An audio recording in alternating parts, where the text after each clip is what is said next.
was State of Washington versus Selena Smith. And Ms. Friesen? Your Honor, I've actually been able to speak to Ms. Smith a number of times this morning. Fortunately, she went to the juvenile courthouse by public transportation. She is on her way here now. All right. So, and I know this is your request to modify conditions of release. Have you had a chance to talk to the state about that? Yes, Your Honor. I believe Ms. Archer is handling it. Ms. Archer, are you in agreement, or is there going to be opposition? Your Honor, I think that the defendant needs to make a record about where she's actually living, because I don't actually have that record. And if she signs a waiver of extradition, my concerns are lessened. But I don't actually have where she's living or where she's planning to live. All right, and obviously she's under pretrial supervision, so have you checked to see whether they have that information?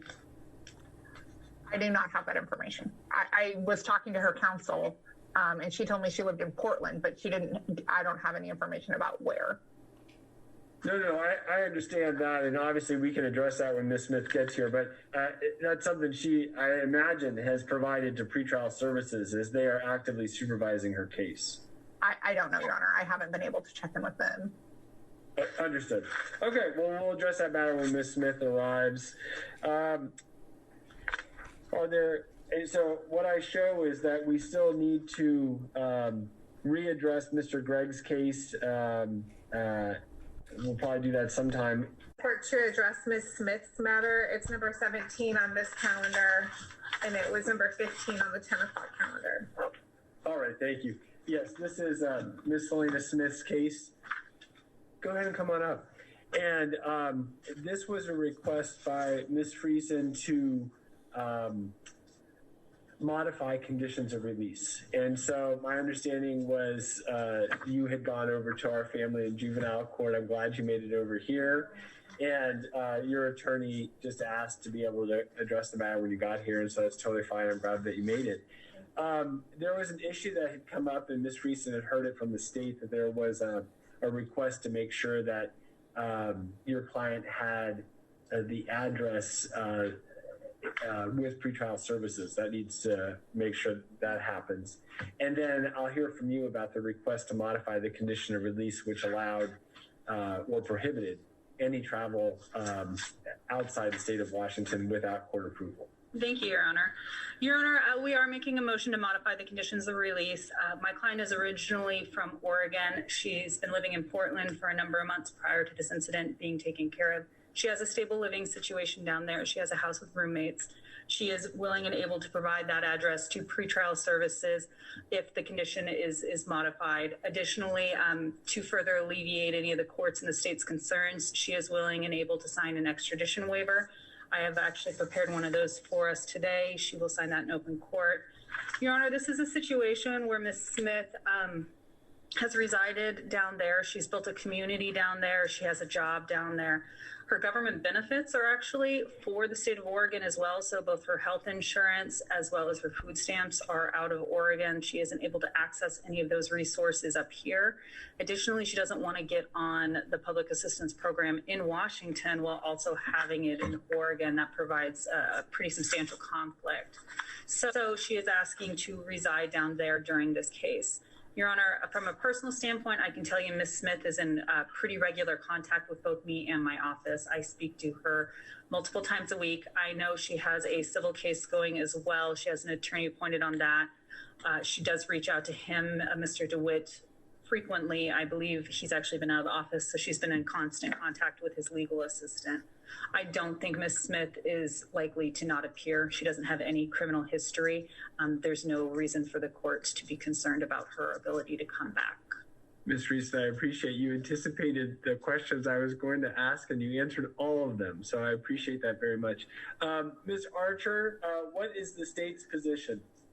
Your Honor, if the address is verified with pretrial services and she signs a waiver of extradition, the state does not have an objection to that. I will tell you that one of the victims, Ms. Stoker, is present.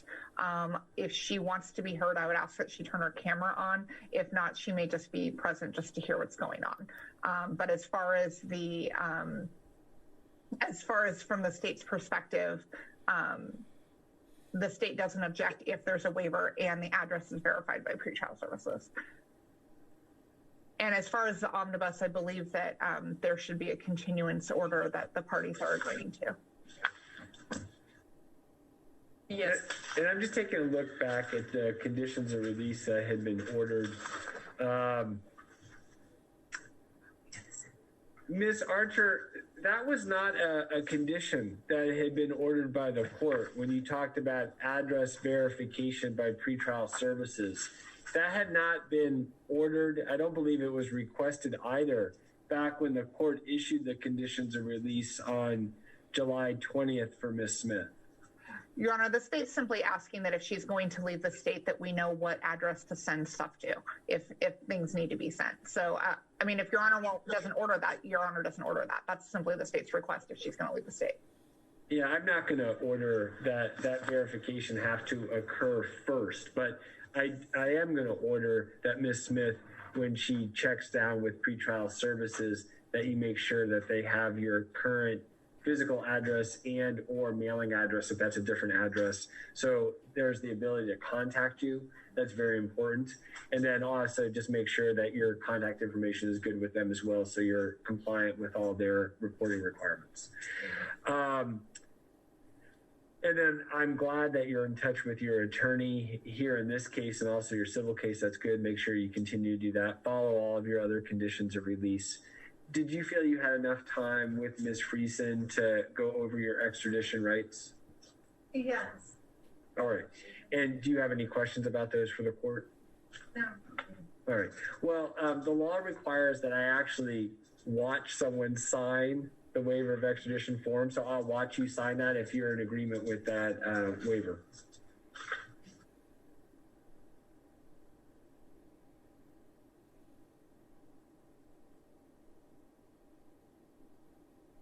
Perfect.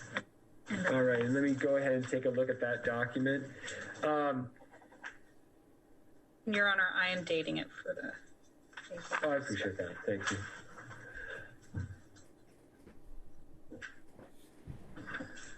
Thank you. So the court will accept that waiver of extradition by Ms. Smith, and I will sign acknowledging that she is making a knowing, voluntary, and intelligent decision to do that. I'm also going to amend the condition of release to allow her to travel to and live in the state of Oregon. So there's not a request that's any broader than that. Is that correct, Ms. Friesen? No, Your Honor. The state had written Portland, Oregon. Do you mind if it just is Oregon? Just Oregon is fine. The suburbs.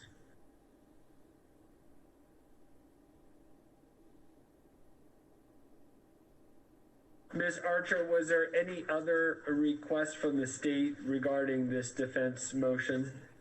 No, Your Honor, the state's only request is that all the other conditions remain the same, which is what I've written on the 3-2 order.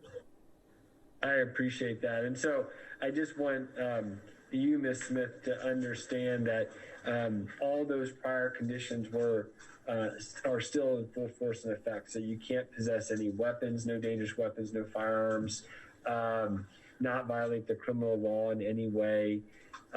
Make sure you're reporting to pretrial supervision, you're maintaining good contact with your attorney as well, that you have no contact with Catherine Stoker, Hans Stoker, or individuals with the initials OSW and HS. Do you understand those conditions? Yeah. All right. And so I will sign the amended order on conditions of release. And I also will sign the request to continue the omnibus to the 16th at 10 a.m. Ms. Friesen, is there anything else that you wanted to address today? Yes, Your Honor. There was a issue that came to light yesterday, just I believe in preparation for the defense's motion to modify conditions of release. It appears that a non-party has filed documents into the court file, into Odyssey and into the public record, a John Smith. It was filed on 9/1/2021. Your Honor, the defense is asking that that document be removed from the public record and from the court file. It's not appropriate for a third party who is not involved in this case in any way, wasn't a witness, it's not a victim, to be filing into the court file. Furthermore, the documents do include personal information of my client, as well as the pictures, which were the state's evidence, and a nude of my client's daughter. So I would ask that that be removed from the record. And Your Honor, while this wasn't noted, the state has absolutely no objection to that. The state was unaware that that was filed either. I appreciate Ms. Friesen bringing that to my attention. The state is concerned about the fact that such documents were able to be filed by a non-party in the court record. I am hopeful that we can look into how and why that would happen, but I 100% support defense's motion.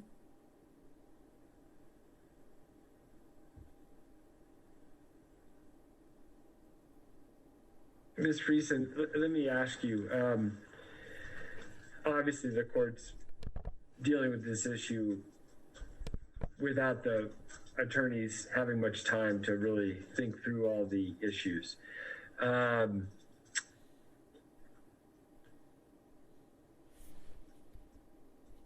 If the court were to order those documents sealed, Your Honor, I don't even think it's appropriate for them to be sealed. They shouldn't have been put in the record. I have concerns about the fact that a third party is filing. I do understand there is a rather messy family law case going on, and I'm not familiar with the rules of civil procedure to the extent where I would know whether or not that would be appropriate. But this is, in this criminal case, these statements, these photos. And I haven't read them except to skim very briefly as you were talking. And clearly the court has concern. My issue, I guess, though, is, the clerk is a separately elected official. They receive documents for filing and they take what action they will take. They have not received any sort of official notice. There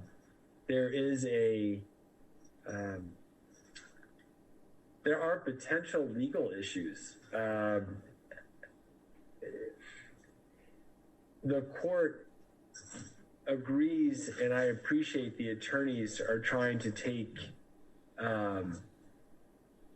quick action, which I think is appropriate, but I'm uncomfortable with the idea of, without briefing, without notice to the clerk, that there would be a order to them to do an action when they've not had an opportunity to respond in any way, shape, or form. But what does seem to make sense to the court at this point, based upon the agreement and the sensitive nature of the information, is for the matter to be provisionally sealed. So the idea being that no one would be able to look at that information unless they sought to unseal it, which would then prompt notice to you, Ms. Friesen, to your client, and also to the state.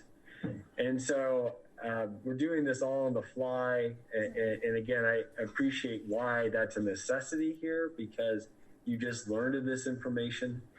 And based upon how you've described the information and what I saw in the brief perusal I did of the material, there are concerns, but I think there are also larger concerns.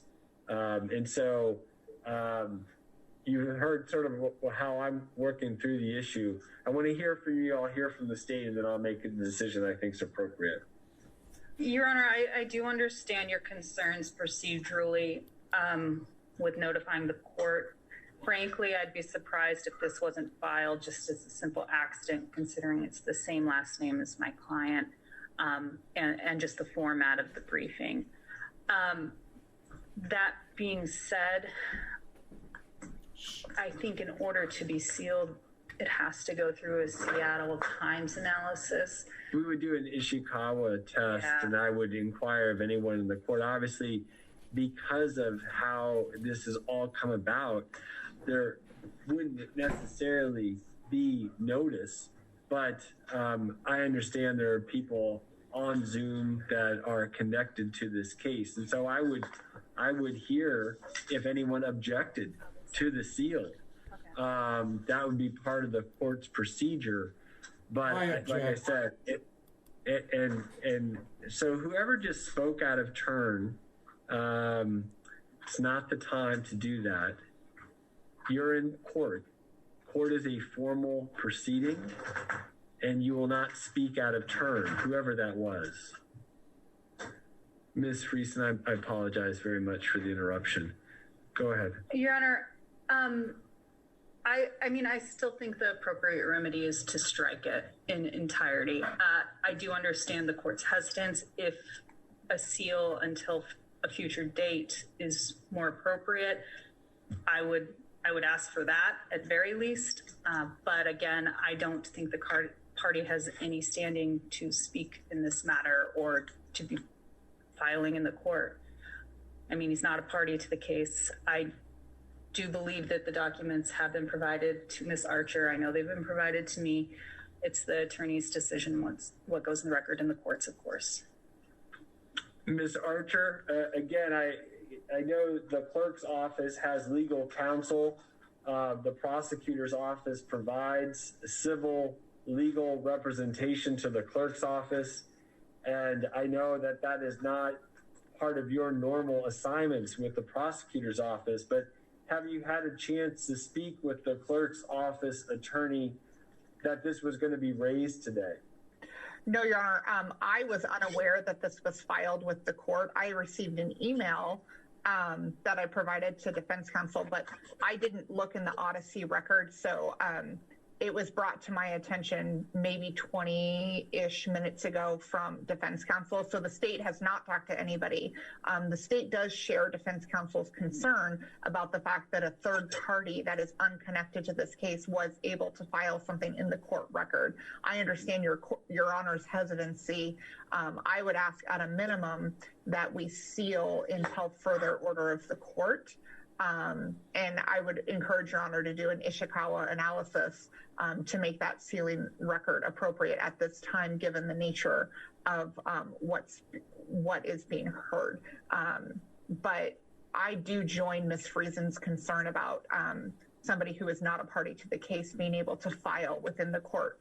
And obviously that is something that's going to have to be separately addressed with the clerk's office, and I will speak with the counsel who represents the clerk's office. But it is a very large concern that the state shares with defense counsel. All right. So the information that has been filed by someone identified as John Smith. John Smith is not an attorney as far as I can tell.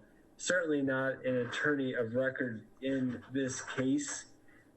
This is a criminal action that the state of Washington has brought against Ms. Smith. And so there are limitations to what should be and what should not be in the court file. It does appear that there are matters that have been filed in the declaration of John Smith that are, at the very least, inappropriate to be in this criminal case filing. There does appear to be a danger to Ms. Smith's rights. And the state is also in agreement requesting that the matter be stricken or sealed based upon the sensitive nature of the information, and also the fact that there's a photo of a minor that has been attached to that declaration, which again is highly inappropriate and a great deal of concern. There could be legal remedies against Mr. Smith potentially for what he's done. But again, the court's dealing with this very much as it's been brought to the court's attention. There really hasn't been time for the parties to fully brief or in writing advise, but they were concerned about this and about the concerns to privacy and safety.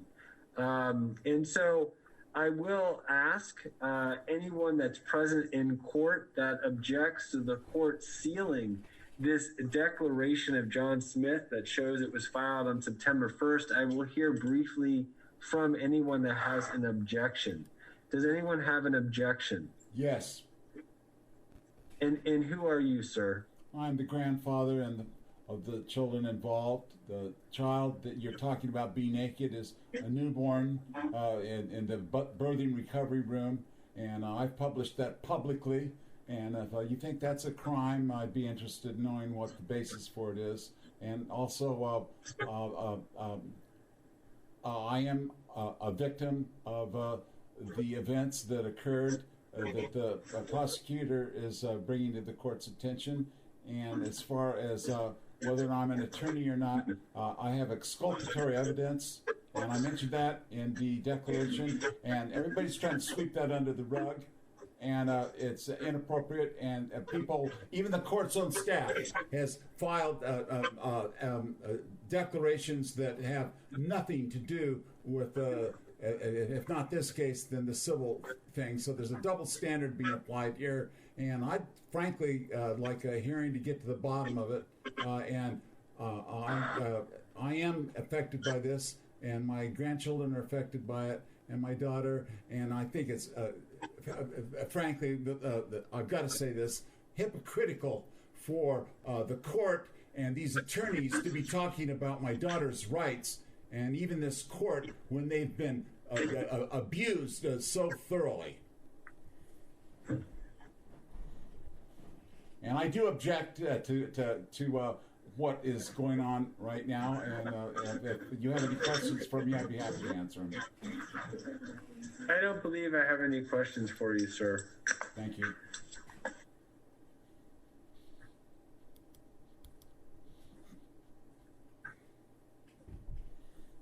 Did anyone else have any objections? All right. Well, based upon the nature and quality of the information contained in that declaration of Mr. Smith, the court will be sealing that matter, that declaration. I would ask the attorneys to draft an order that will seal that. I'm not granting the motion to strike, but it's clear to the court that this is an inappropriate filing. I will note that there are appropriate filings in this case, but Mr. Smith's declaration is not an appropriate filing in this criminal case. It will be sealed, and that way, by having it sealed, there's a record of it, but it cannot be accessed except through court order. And the attorneys might want to consult with the clerk's office to make certain that the form of that sealing order is correct for their purposes. And I'll sign that order when it's presented. Thank you, Your Honor. You're welcome. All right, that concludes today's matter. Ms. Smith, please make sure you check in with pretrial services.